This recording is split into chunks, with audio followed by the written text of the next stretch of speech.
Christmas morning in Cedar Falls looked prettier from the road than it felt. Snow softened my parents' brick house and hid the cracked steps.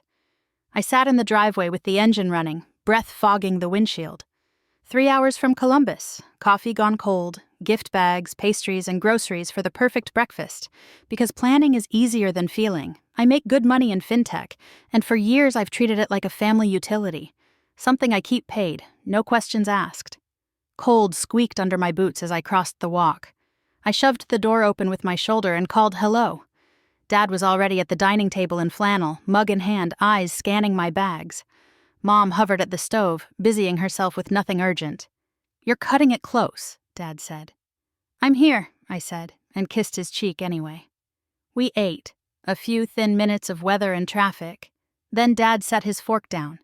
"Your sister wants 20,000, he said. "For her app. You told her no." My stomach clenched.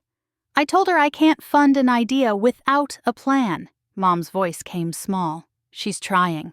"So am I," I said. "I cover your mortgage and bills. I'm allowed to say no to a sketch." Dad's chair scraped back. He stood, hands on the table, face hard.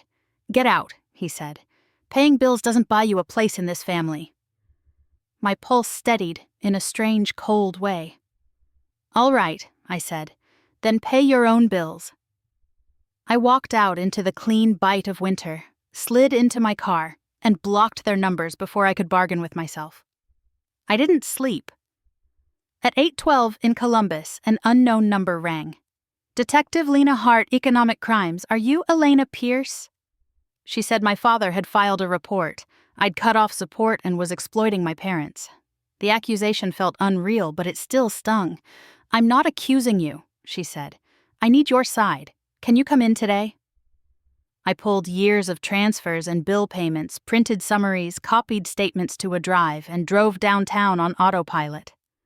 Hart read through my folder in a small interview room, eyes moving line by line. "When did you start thinking something was off?" she asked. "A year ago," I said. I saw an email flash on his phone. "Investment contribution confirmed." He snatched it away and told me it wasn't my business. Her pen hovered. "Anyone else tied to it?" "Mr. Klein," I said. The retired teacher next door had called in September after an investor portal vanished. I told him to report it. Hart nodded once. "We have his complaint. Your bank dates overlap the funding into that same portal." My transfers hit his account. Then, the portal, almost the next day.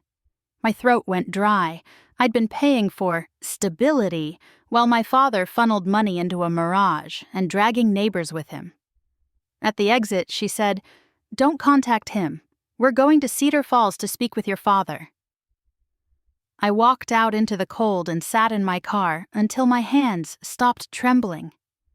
The part that hurt most wasn't the investigation. It was how easily he'd rewritten me as the villain. My phone rang at dusk. Detective Hart's voice was winter cool. "We spoke with your father."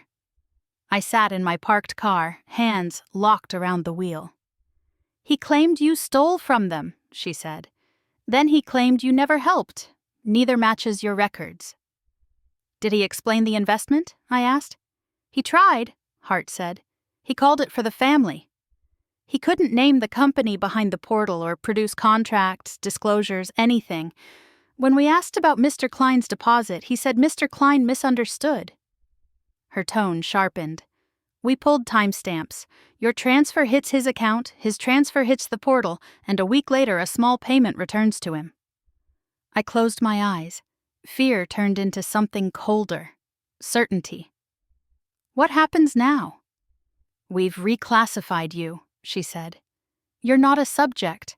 You're a witness and a victim. We're pursuing him and the operators." Victim stung, but it also rinsed me clean. I thanked her, hung up, and watched my breath fog the glass. At home, I opened my folder one last time. Years of wires, mortgage payments, receipts that proved my generosity had become their script. Then I shut it and slid it into a drawer. A voicemail slipped through from a blocked line. Mom, pleading. I didn't replay it. I deleted it, made tea, and let the apartment be quiet. Tomorrow, I booked a therapist. On Christmas morning, I drove away thinking I'd lost my family. That night, I understood I'd only quit my job in it. The house in Cedar Falls could keep its wreath and its blinking lights. I kept my money, my pulse, my life.